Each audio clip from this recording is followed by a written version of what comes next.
이번 시간에는 쿨롱의 법칙부터 가우스 법칙 초반부까지 배우겠습니다. 자, 쿨롱이라는 사람이 1700년도에 실험을 통해서 두 점전화 사이에 작용하는 전기력을 찾아내었어요. 전기력을 찾아냈다기보다는 각 점전화의 전하량과 그리고 그 두 점전화 사이의 거리가 어떻게 둘 사이의 전기력을 결정짓는지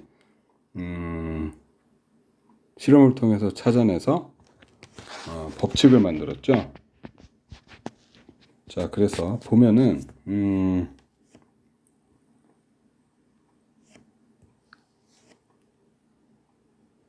자, 1번 입자가 여기 있고 그 다음에 2번 입자가 여기 있을 경우, 그리고 1번 입자의 전하량은 Q1이고 2번 입자의 전하량이 Q2, 그 다음에 둘 사이의 거리가 R일 때 그 둘 사이에 작용하는 그 힘은, 전기력의 크기는 각 전하량의 곱에 비례하고 그 다음에 거리 제곱의 반비례함을 알았어요. 그 다음에 힘을 측정하였어요.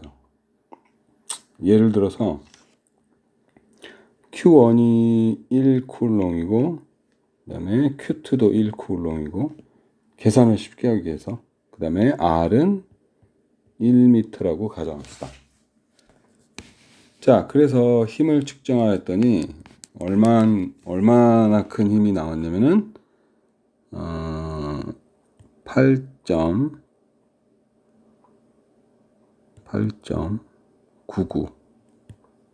곱하기 10의 9승 뉴턴이라는 어마어마한 크기의 힘이 측정되었다고 가정해요. 이거 정말 말도 안 되는 그런 큰 힘이지만 그냥 계산을 위해서 이렇게 해봅시다. 자, 그 다음에 둘 사이의 이제 비례상수의 이름을 K라고 이제 이름을 붙이고 이제 구해봐요. 자, 그래서 F가 이제 8.9 곱하기 10의 9승이라고 그랬죠.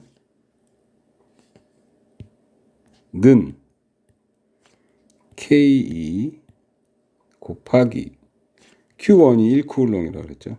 1쿨롱 곱하기 그다음 Q2도 1쿨롱, 그 다음에 R은 1m라고 그랬으니까 1m 곱하기 1m니까 1m의 제곱, 이런 식으로. 그러면은 K를 구해보면은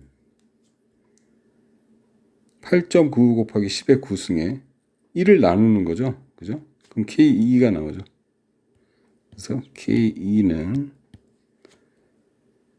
8.99 곱하기 10의 9승 나누기 1이죠. 그죠? 그 다음에 단위는 뉴턴. 자, 그 다음에 쿨롱 제곱을 나누어 줘야 되겠죠. 그렇죠? 쿨롱 제곱을 나누고 그 다음에 미터 제곱을 곱하고 이렇게. 자, 그래서 비례상수 K2를 실험을 통해서 구할 수가 있어요. 그래서 구해봤더니 8.9 곱하기 10의 9승 뉴턴 미터 제곱 나누기 C제곱이라는 단위를 가짐을 알 수 있습니다. 자, 우리가 구한 것과 책에 있는 것을 비교해 볼까요? 8.9 곱하기 10의 9승 뉴턴 미터 제곱 나누기 쿨롱 제곱 이렇게 나왔죠? 우리가 얘를 이제 계산을 쉽게 하기 위해서 얘를 이제 들 때 Q1, Q2를 이제 1쿨롱으로 잡았는데 사실 1쿨롱은 어마어마하게 큰 전하량이에요. 그러니까 현실에서 우리가 만날 수 있는 그런 전기력보다 전하보다 훨씬 큰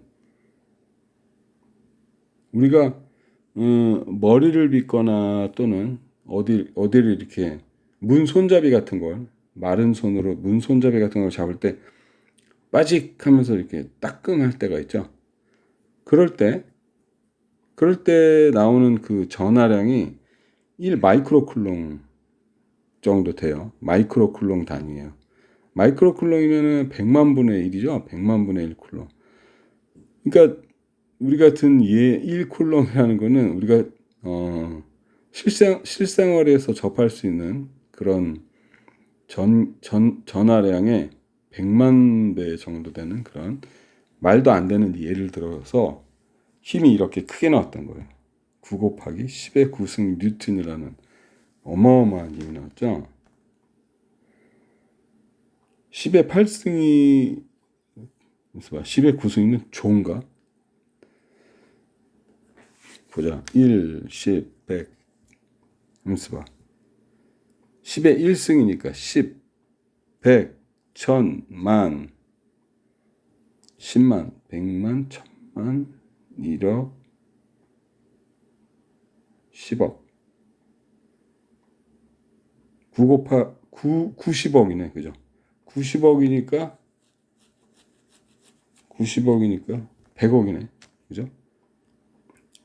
100억 뉴턴. 말도 안 되는 그런 큰 힘을 예를 들었어요. 자, 그 다음에 K는 원래는 이제 K보다 원래 이렇게 나타냈는데 1 나누기 4파이 엡실론 제로.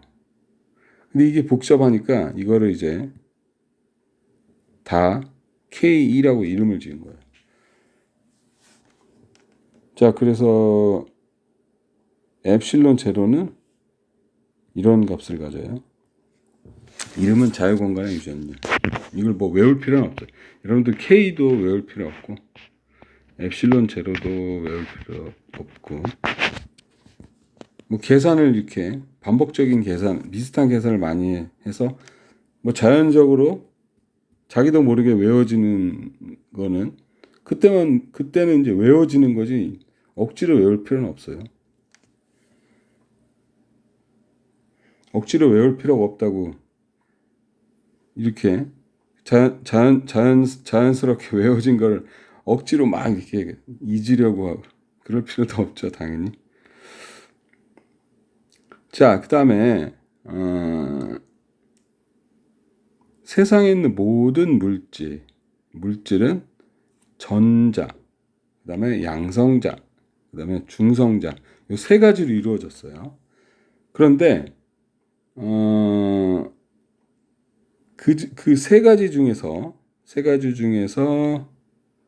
중성자는 전하량이 없어요. 근데 전자의 전하량은 1.6 곱하기 10의 19승 쿨롱이고 양성자의 전하량은 얼만큼이냐면은 놀랍게도 똑같아요. 10 곱하기 10의 마이너스 19승이에요. 전하량의 크기가. 단지 다른 것은 전자는 그 전하량이 마이너스고 양성자는 플러스예요. 이게 왜 놀랍냐면 양성자의 질량은 전자 질량의 10,000배예요. 10,000배. 그러니까 질량은 그렇게 큰데 전하량은 똑같다는 거.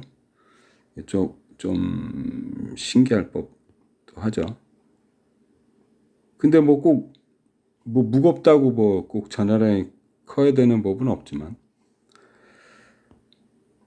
자, 그래서 세상 모든 거는 전자나 양성자 또는 중성자로 이루어졌기 때문에 어떠한 물질이라도 그 전하량은 그 전자와 양성자의 전하량, 요 E 있죠, E.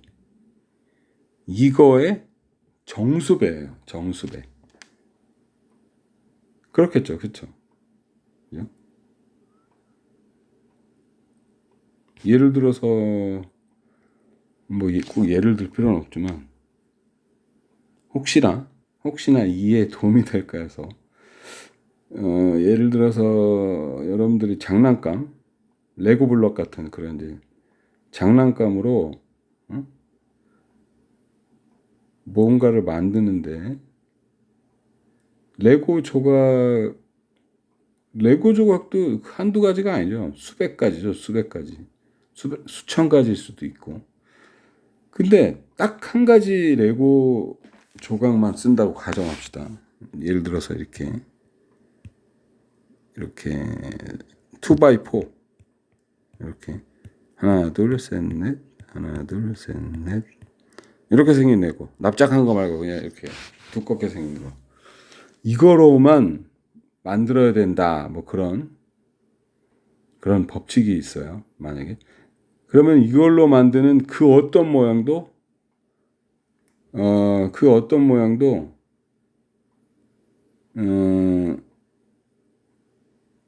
크기가 뭐라 그럴까? 예를 들어서 이제 누가 이것을 만드는데 레고 조각을 몇 개를 썼나요? 그러면은 1230개를 썼어요 하고 정수배가 되겠죠. 그 숫자 그죠? 예를 들어갖고 그럼 이거는 몇 개인가요? 그러면은 112.6개를 썼어요. 이거는 불가능하겠죠. 그쵸? 그래서 좀 얘가 너무 무의미한가? 좀 직접적인 예를 한번 들어보죠. 그러면은 레고 조각 각각의 레고 조각에 예를 들어서 1 마이크로 쿨롱이 대전돼 있다고 가정합시다. 모든 레고 조각에 똑같이.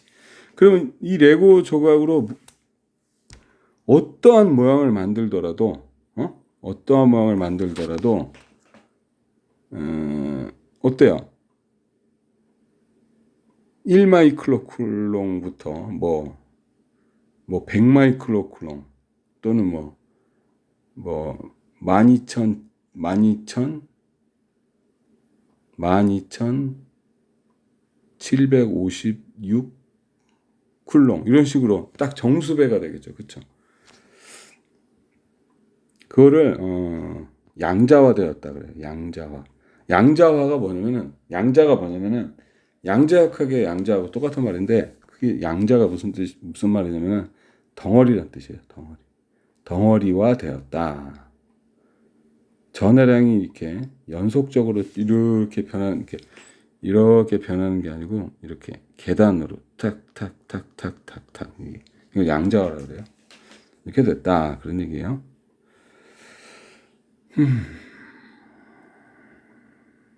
전해량이 정확하게 일치하죠. 그럼 질량이 정말 10,000배인가 봅시다. 혹시 내가 거짓말했을 수도 있으니까 마이너스 31승 마이너스 27승이면 10의 몇 승 차이에요? 10의 4승 차이죠. 그쵸? 10의 4승 차이면 만인데 근데 이제 여기 이게 9고 이게 1.6이니까 10,000배는 아니네. 10,000배는 아니고 9에다가 1.6, 약 1.7이네. 1.7을 나누면 뭐지?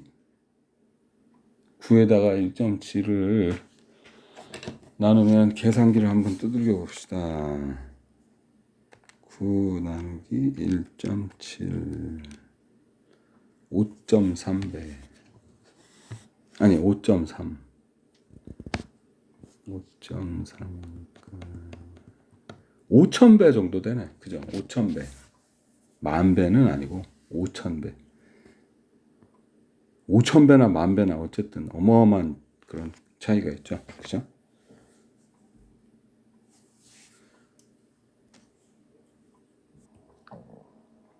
자, 쿨롱 법칙의 좌변은 두 점전화 사이의 전기력의 크기만을 나타내죠. 여기에 방향을 더해서 벡터로 만들어 봅시다. 자, 두 점전화 사이에 작용하는 전기력은 두 점전화를 이은 선에 평행합니다. 그 다음에 두 점전화의 극성이 같을 때는 밀고 다를 때는 당기겠죠. 자, 그래서 그 방향을 R이라는 그런 벡터로 나타내요. 자, 그래서 여기 보이는 이 두 점전화를 이어 봅시다. 이렇게 이으면은 이거 이었을 때 그 벡터를 R이라고 하면은 이 R이라는 벡터는 둘 사이의 거리와 방향을 나타내는 거예요.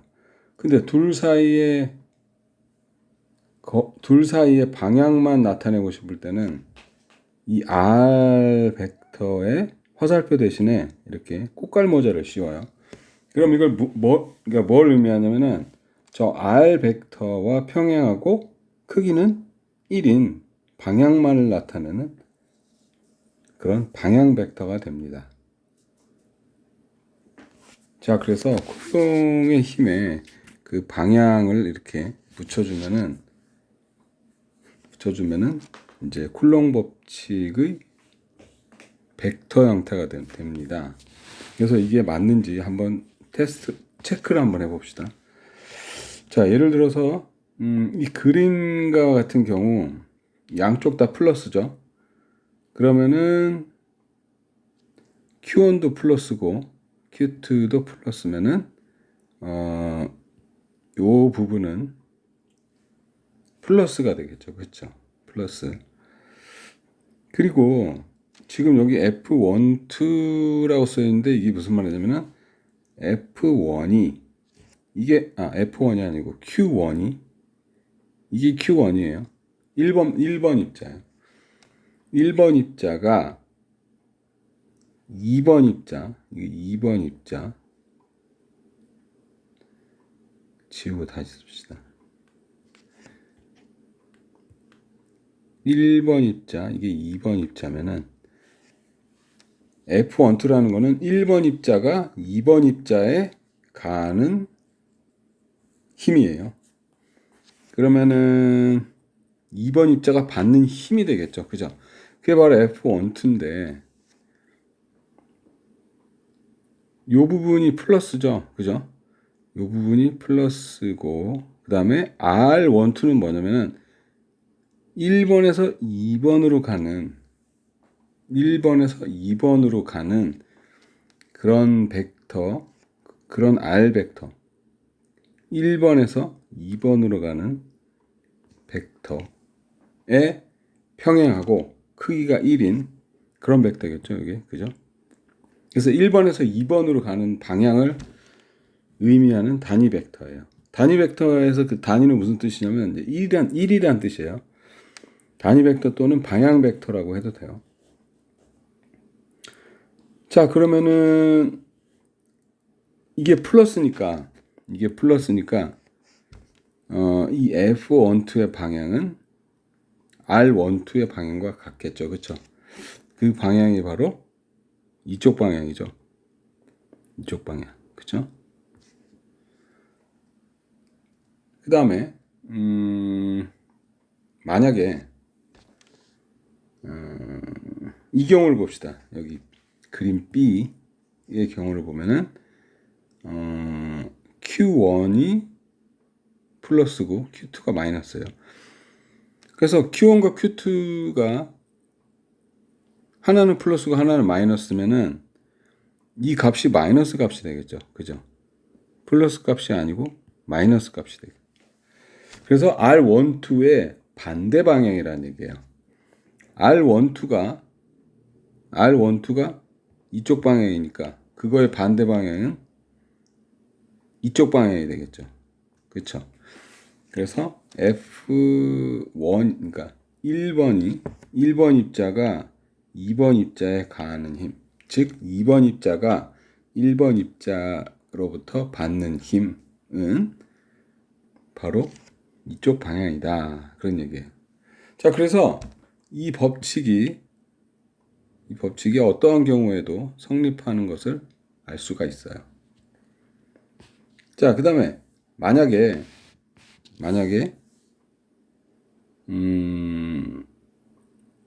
입자가 1번, 2번 입자만 있는 게 아니고 예를 들어 가지고 1번, 2번 그 다음에 또 여기에 3번 입자 그 다음에 여기에 또 마이너스 입자 4번 입자 이렇게 있다고 가정합시다. 자, 그러면은 Q1이 이렇게 2번 입자만 있었을 때는 Q1 그러니까 1번 입자가 2번 입자로부터만 전기력을 받았는데 힘을 받았는데 3, 4번이 더해지면서 3번한테도 받고 4번한테도 받아요. 그렇죠? 근데 3, 4번이 더해졌다 그래서 2번 입자로부터 받는 힘이 뭐 달라지거나 그런 게 아니고 독립적으로 작용을 해요. 그래서 각각의 그 대전된 Q2, Q3, Q4로 대전된 그 입자로부터 각각의 전기력을 받아서 그걸 다 합해주면 돼요. 그래서 2번, 그러니까 1번이 2번으로부터 받는 힘은 극성이 다르니까 당겨지겠죠, 이쪽으로. 그죠?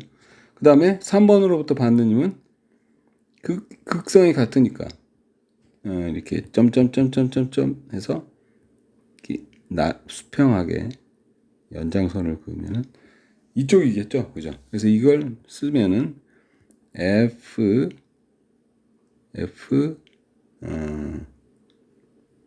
3,1이 되겠어요. 3번이 2번으로부터 받는 힘.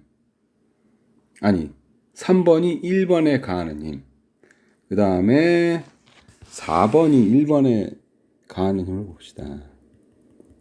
이렇게 연장선을 그으면은 이렇게 되겠죠. 근데 여기 이제 크기는 나타내지 않는데 4번이 크다고 가정합시다. 이 전하량이 그러면 이렇게 크게 영향을 끼치겠죠. 그러면은 다 합해서 하나, 둘, 세 개의 전기력이 각각 독립적으로 1번에 힘을 가하고 있어요. 그러면 결과적인 힘은 뭐냐면 다 더하면 돼요. 그래서 그 결과적인 힘을 어떻게 쓰냐? 그냥 F1이라고 써요. 그러니까 1번이 받는 힘이란 뜻이죠. 이거를 이제 벡터니까 벡터 합을 구하듯이 그렇게 똑같이 구하면 되겠죠? 한번 해볼까요? 파란색으로. 자, 일단은 4번이 1번에 가하는 힘하고 벡터 표시가 있어야겠죠, 물론. 그 다음에 2번이 1번에 가하는 힘. 이게 F2번이죠. 이 두 개를 한번 더 해봅시다. 그러면은 이렇게. 그 다음에 이것과 평행하게 점점점점점 이렇게 길게 해도 돼요. 자, 그 다음에 두 개 이제 꼬리를 붙였어요. F41과 F21에 꼬리를 붙여서 이렇게 평행 사변형을 만들어서 꼬리가 있는 부분하고 그 다음에 두 개가 겹치는 부분을 이어주면은 바로 두 벡터의 덧셈의 결과죠, 이게. 그죠?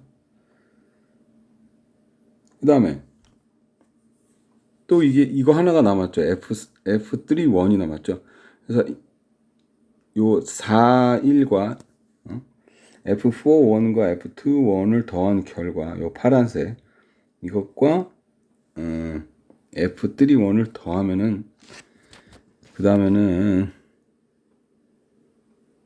이렇게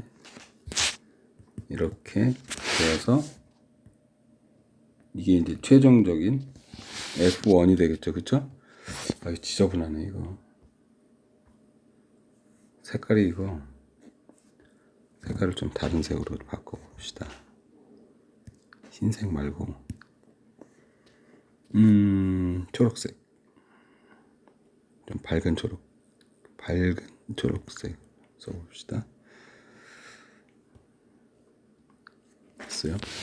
자, 그러니까 이걸 다시 초록색으로 이렇게 된다는 얘기죠. 이렇게 이게 바로 이게 바로 F1이다. 그런 얘기예요. 자, 예제를 한번 풀어봅시다. 자, 이 문제는 어떤 문제냐면은 Q1이 15 여기 M이라고 써있죠. 그죠? M이 무슨 뜻이냐면은 우리 밀리미터를 어떻게 써요? 밀리미터 이렇게 쓰죠. 하나는 똑같이 생긴 M 두 개인데 하나는 밀리고 하나는 미터예요. 그러니까 밀리가 무슨 뜻이냐면은 1000분의 1이란 뜻이에요. 1000분의 1.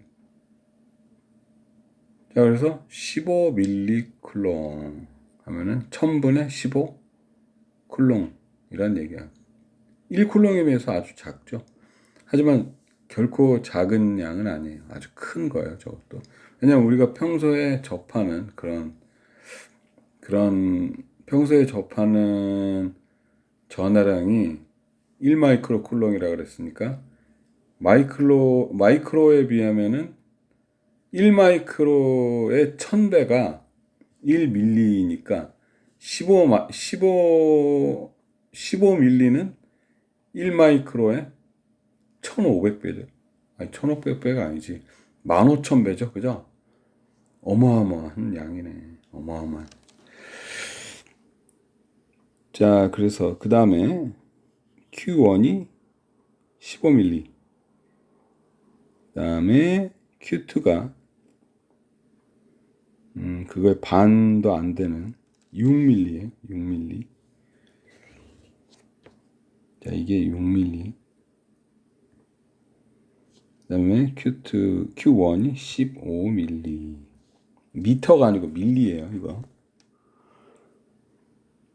쿨롱은 생략. 자, 근데 주의할 거는 이 쿨롱은 대문자라는 거. 대문자. 그래서 밀리 쿨롱하고 이렇게 C를 크게 써야겠죠. 자, 그러니까 1번하고 2번 입자가 이렇게 놓여져 있는데 그 두 입자의 전하량은 각각 6밀리이고 15밀리이고 그 다음에 2번 입자는 원점에 있고 이렇게 원점에 있고 그 다음에 1번 입자는 원점으로부터 2m 떨어진 곳에 있다. 이럴 때 마이너스 전하를 어디에다 두면 Q1으로부터 받는 힘과 Q1으로부터 받는 힘과 Q2로 받는 힘이 상쇄되어서 반대쪽으로 같아서 이게 적당한 곳에 놓으니까 어때요? Q2, 3하고 Q1, 3하고 똑같죠, 그렇죠? 그래서 두 개가 반대 방향으로 상쇄되어서 힘을 안 받는 거죠, 그죠? 알짜임이 0이죠. 그곳을 찾는 거예요. 그것을 찾는 것이다. 자, 그래서 F2,3를 먼저 구해서 여기다 쓰고, 이게 F2,3죠? F2,3면 2번으로 받는 힘, 2번으로부터 3번이 받는 힘, 여기 3번, 2번으로부터 여기 2번, 2번으로부터 3번이 받는 힘. 그게 뭐겠어요? 이거 그러니까 원점으로부터 3번의 위치가 3번의 위치를 x로 나타내요. 원점으로부터의 거리. 그러면은 2번과 3번이 떨어진 거리가 x제곱이죠. 그죠? x제곱.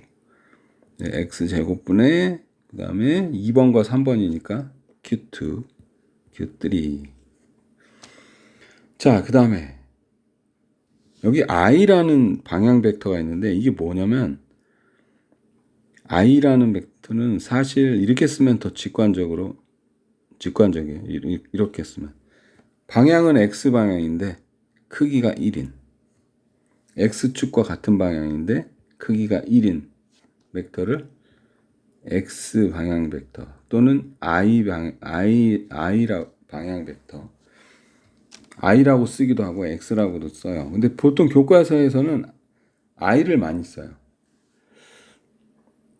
근데 개인적으로 나는 x 꽃갈, y 꽃갈, z 꽃갈 이걸 더 좋아해요.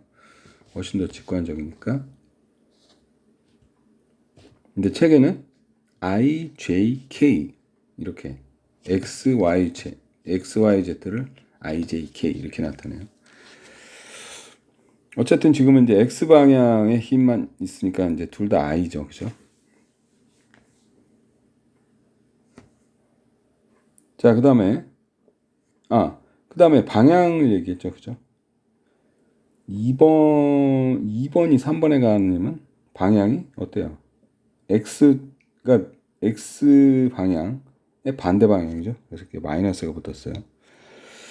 자, 그 다음에 1번으로부터 받는 힘, 3번이 1번으로부터 받는 힘은 X축 방향이죠. 그죠? X축이 X 값이 커지는 방향, 즉 X축 방향. 그래서 이게 플러스가 붙었어요. 왜냐 이거하고 이제 같은 방향이니까. 그래서 Q1, Q3. 그 다음에 요 둘 사이의 거리가 어떻게 되냐면은 전체 2m에다가 x를 뺀 거죠. 그죠? 그래서 2 빼기 x. 2 빼기 x의 제곱. 거리 제곱이니까. 자, 그래서 이 알짜 힘이죠, 이게. 그죠? 알짜 힘. 이게 0이 되는 그런 x 값을 찾고 싶어요. 그렇다는 얘기는 요것과 요거에 같으면 되겠죠? 그죠?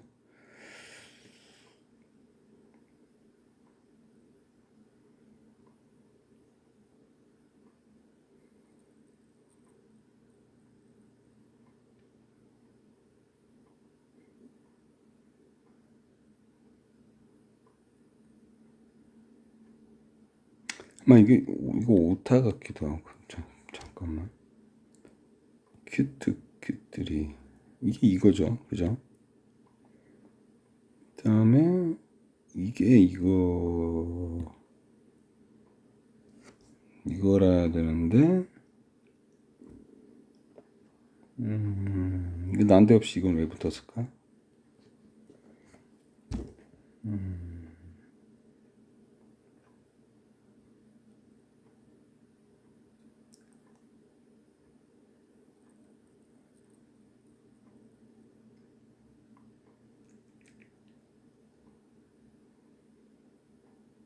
이게 뭐 잘못된 것 같아요.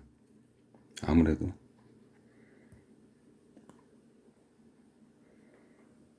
자, 그래서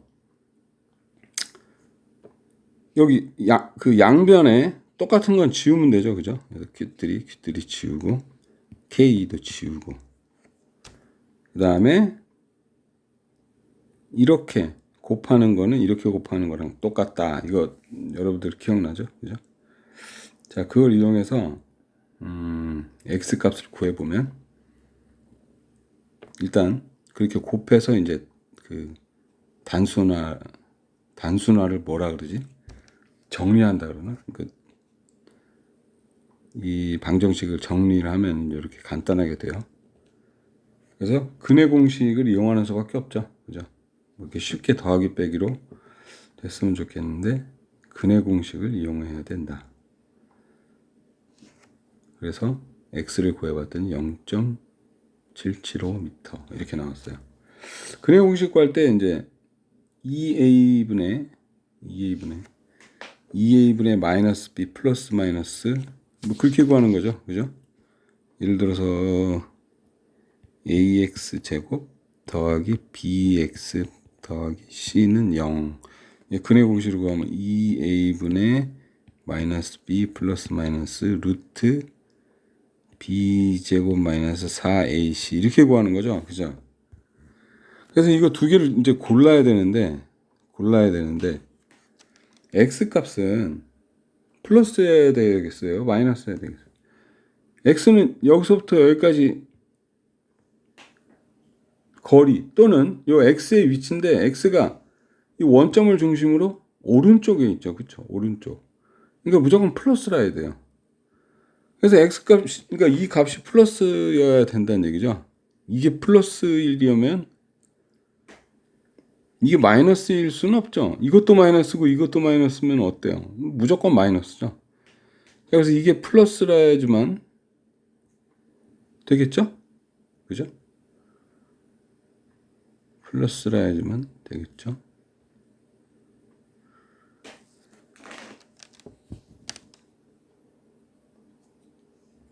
그러려면은 요 루트 안의 값이 b제곱보다 커야 되는데 근데 여기 마이너스가 있어요. 그러면 b제곱보다 작은 게 아닌가? 하고 봤더니 c가 마이너스더라. 그럼 요게 플러스 값이겠죠. 그렇죠? 그래서 요 루트 안의 값이 b제곱보다 크죠. 그죠? 자, 그래서 x 값을 구해보니까 이렇게 0.775가 나왔다. 자, 그 다음 예제는 수소 원자. 자, 수소 원자에는 수소 원자는 모든 원자가 핵 주위에 이제 전자가 있는데 수소 원자는 핵이 너무나도 간단하죠. 양성자 하나죠.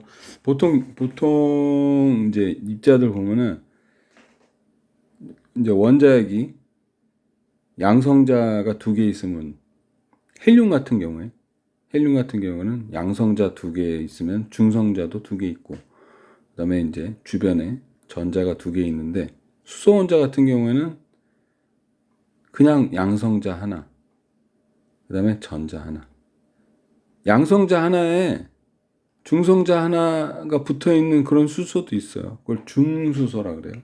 그다음에 중성자가 그러니까 이렇게 이게 수소. 그다음에 중성 뉴트론이라 해서 이게 N을 붙여. 이게 중수소. 그다음에 이게 두 개 붙어 있어. 두 개 이렇게. 이거를 삼중수소 이렇게 불러요.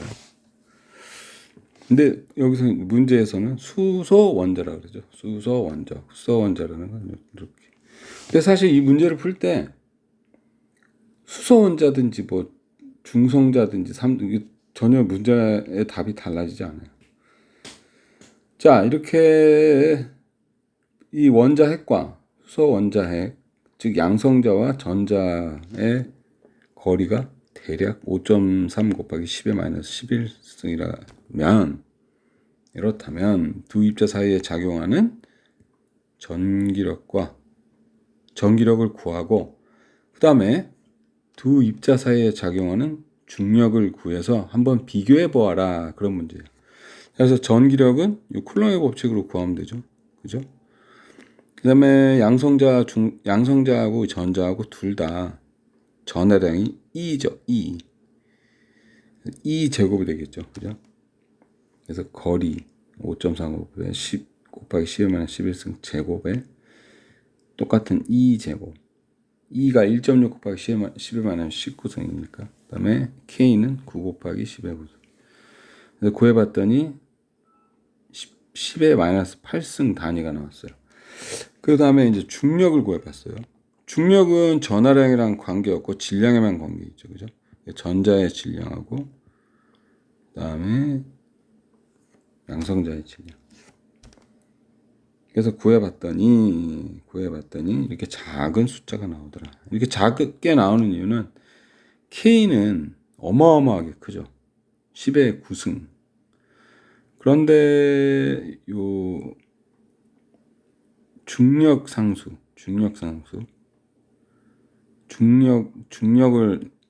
크기를 나타낼 때 필요한 요 비례상수인 그 G값, 중력상수는 어마어마하게 작다.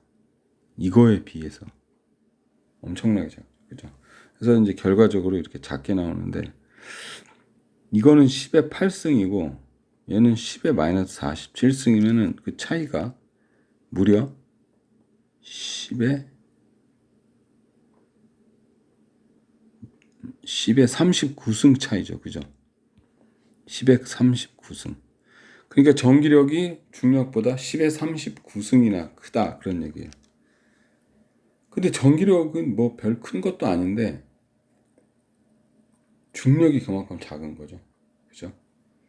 그러니까 비교할 수조차 없이 작아요. 그래서 물리학자들의 꿈은 세상에 있는 모든 힘을 하나로 합치는 건데 세상에 있는 모든 힘이 지금은 현재 전기력하고 그 다음에 중력, 그 다음에 핵력 그렇게 있는 거죠. 그죠? 그 다음에 전기력하고 자기력은 합쳤어요. 누가? 맥스웰이. 그래서 전자기력. 그 다음에 헬륨 이상, 헬륨보다 더 큰 것들은 이제 양성자가 여러 개죠. 그죠? 양성자들이 이렇게 막 다닥다닥 붙어 있을 거 아니에요. 원자핵에. 그 다음에 이제 중성자도 이렇게 다닥다닥 붙어 있고. 근데 중성자는 뭐 이렇다 쳐도 양성자끼리 다닥다닥 붙어 있는 거는 말도 안 되는 거죠. 왜냐면은 쿨러의 법칙이라는 게 거리 제곱에 반비례하기 때문에 거리가 만약에 0이다, 0에 가깝다, 그러면은 어때요? 양성자끼리 밀어내는 그 반발 전기력이 무한대로 커지겠죠.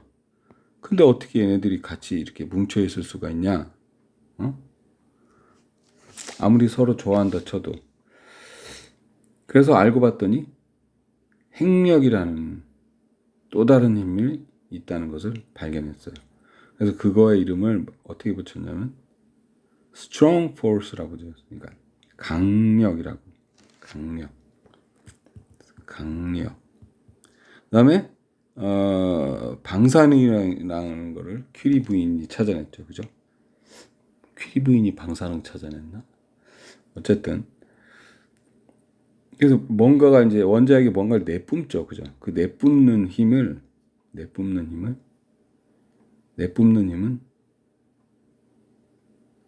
힘도 역시 강력이 아닌 또 다른 핵력인데 그거는 약해요. 그래서 양력이라고. 양력. 그 다음에 중력. 이게 다예요. 더 이상의 힘은 본 적이 없어요. 관찰되지 않았어요. 뭐 관찰될 수도 있죠. 관찰될 수 있는데 현재까지는 관찰되지 않았어요. 그래서 다 합해서 하나, 둘, 아니지. 하나, 둘, 셋, 네 가지죠. 그렇죠? 근데 이제 1960년대일 거야 아마. 70년대까지는 아니고 60년대에 와인버그하고 일본 사람인 도모나가, 그다음에 살렘 아마 인도 사람 같아요. 와인버그는 미국 사람이고, 그 셋이서 뭐 이렇게 같이 연구한 거 같지는 않고 이렇게 독립적, 확실하진 않은데 어쨌든 그 세 명이 찾아낸 게 뭐냐면 전자기력과 양력이 사실은 같다. 전자기 양력이라 그래요. 그래서 세상에 있는 모든 힘의 개수가 하나, 둘, 세 개. 그 다음에 이 전자기 양력하고 강력도 이제 합치려고 애를 쓰긴 하는데 이게 잘 안 돼요.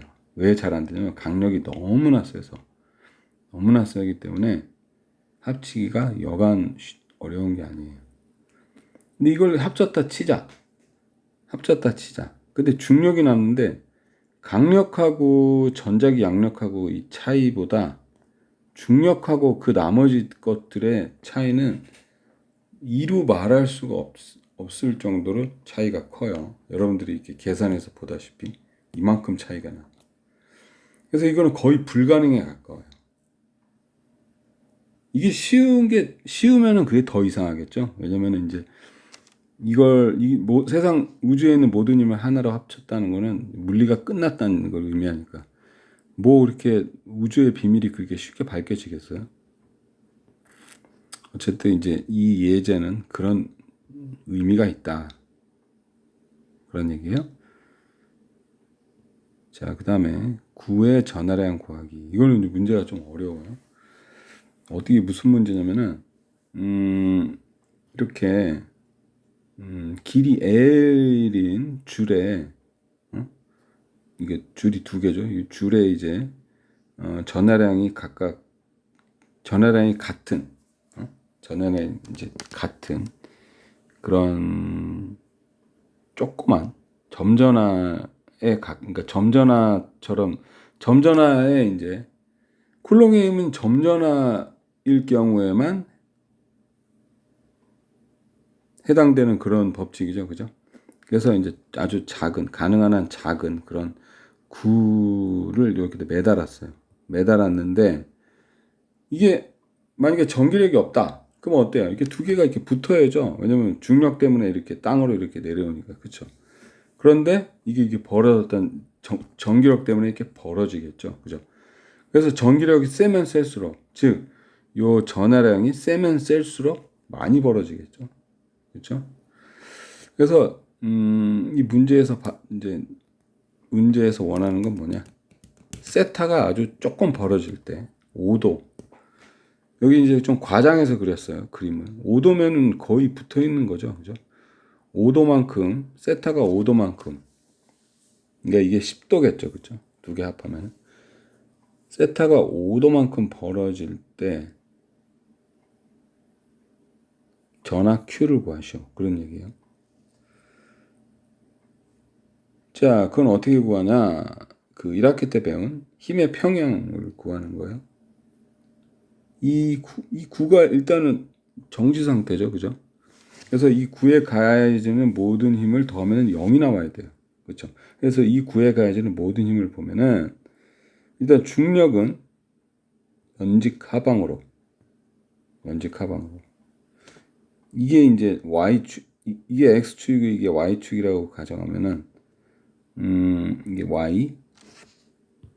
이게 x면은 마이너스 y 방향, 즉 y 성분밖에 없죠. 그렇죠? 그다음에 전기력은 서로 미니까 지금 Q 오른쪽에 있는 그 구가 왼쪽에 있는 구를 미는 방향은 정확하게 마이너스 x 방향이죠. 그렇죠? 그래서 x 성분밖에 없어요. 그리고 장력은 대각선 방향. 장력은 무조건 이쪽 방향이에요. 왜냐면 줄이라는 거는 물체를 당길 수만 있지 밀 수는 없거든. 그래서 당겨요. 그래서 장력의 크기를 이제 이 정도라고 가정하면은 이거를 이제 X 성분하고 Y 성분하고 나눌 수 있어요. 그래서 장력 크기의 X 성분이 이제 이거죠. X 성분과 전기력이 같죠. 그죠? 같아야지 이게 딱 평행을 이루겠죠. 그다음에 그 장력의 Y 성분과 중력과 크기가 같으면 이게 딱 정지 상태에 있을 수 있겠죠. 그쵸? 자, 그래서 이제 이 각각의 힘을 다 더한 게 0이라고 0이라고 놓고 그런 방정식을 이제 세워보면은 일단 X 방향을 보면은 장력의 X 성분, 원래 그 장력의 요 T의 X 성분이다 그러면 코사인 이 T 크기에다가 코사인을 곱하는 거죠. 근데 이거 어떻게 돼서 사인이 붙어 있냐면은 왜냐면 각도가 여기 있기 때문에 보통은 여기 있는 거에 우리가 더 익숙해요. 그래서 요 X 그러니까 장력의 X 성분은 T 사인 파이 이렇게 돼. 이거 동그라미에 이렇게 딱 젓가락 찔러 놓은 거 이걸 파이라 그래요. 파이. F 발음해서 파이라 그래요. 그리스 사람들은 피라 그러고 왜 그리스 사람이 어떻게 읽든 뭔 상관이냐? 이게 그리스어거든. 그리스 알파벳이에요. 그래서 실제 그리스 사람들이 어떻게 발음하는지 그게 중요하죠. 자, 그래서 이 파이가 보통 주어지기 때문에 이게 좀 헛갈릴 수밖에 없어요. 자, 그래서 이 세타가 여기 있어요. 그죠? 자, 그래서 그래서 X 성분은 뭐냐? T 사인 파이예요. T 사인 파이. 왜냐하면 이게 그러니까 세타와 마주보는 변이 사인을 곱해서 얻을 수 있고 그다음에 세타를 끼게 만드는 변의 크기는 코사인을 곱하면 구할 수 있다. 이렇게 외우면 돼요.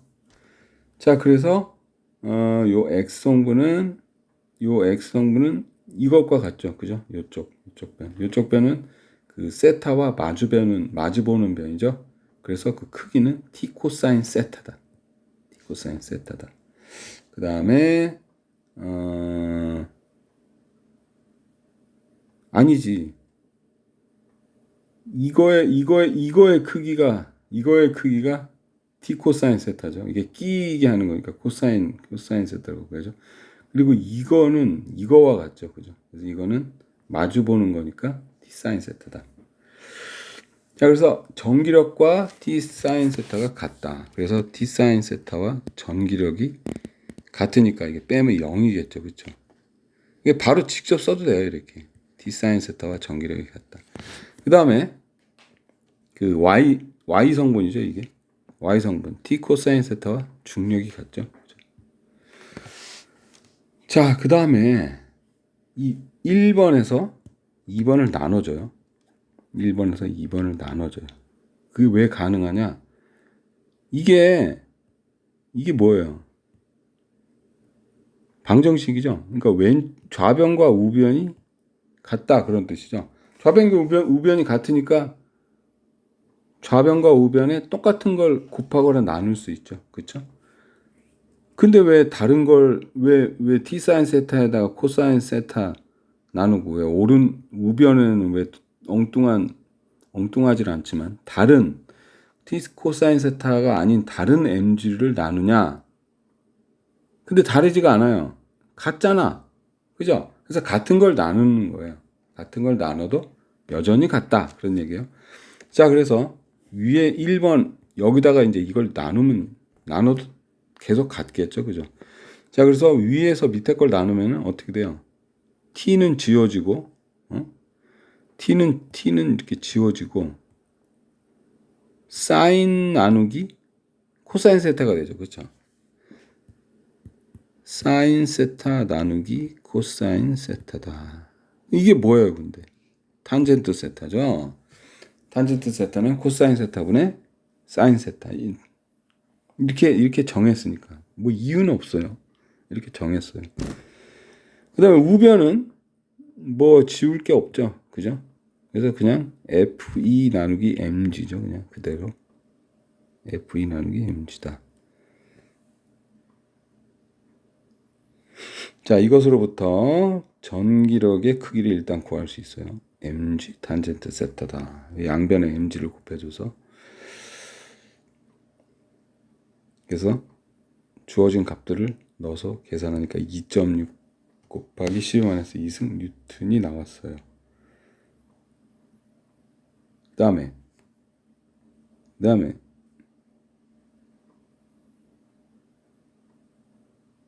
자, F2는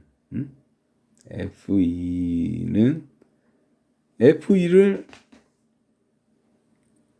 1번, 1번과 2번을 이용해서 이제 구할 수 있지만 쿨롱의 법칙을 이용해서도 구할 수 있겠죠. 그렇죠. 자, 그래서 쿨롱의 법칙을 이용하면은 F2는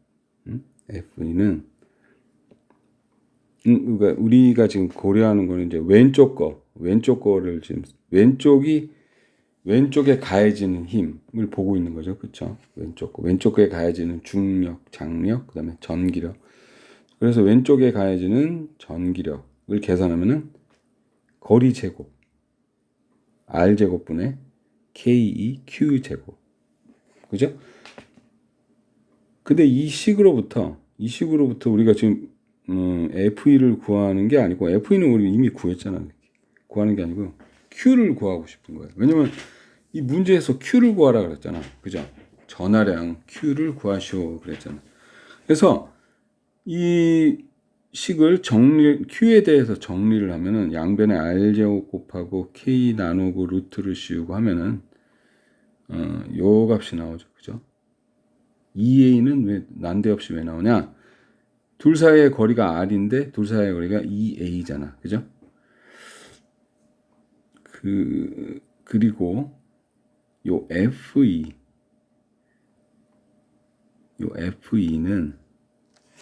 이걸 대입하면 되겠죠. 그죠? 이미 구했으니까. 그 다음에 요 A만 알면 되는 거예요. 이제 K는 이미 알잖아. 그죠? A만 구하면 되는데 A를 어떻게 구하냐? 삼각함수를 이용해서 구하는 거예요. 사인 세타가 또는 A가 뭐냐? A라는 거는 L 곱하기 사인 세타죠. 그렇죠? 왜냐면 이게 마주 보잖아. 세타가 이렇게 마주 보는 변이잖아. 그죠? 요 직각 삼각형에서 요 A라는 거는 세타가 마주 보는 변이기 때문에 이 빗변 곱하기 사인 세타가 바로 A죠. 그죠? 그래서 A는 요 빗변 L 곱하기 사인 세타다. 그래서 L 사인 세타를 L도 주어졌어요. 여기 0.15라고 주어졌죠. L 사인 세타를 요 A에다가 집어넣으면 Q를 구할 수 있겠죠. 자, 구했더니 이렇게 나왔다. 그런 얘기죠.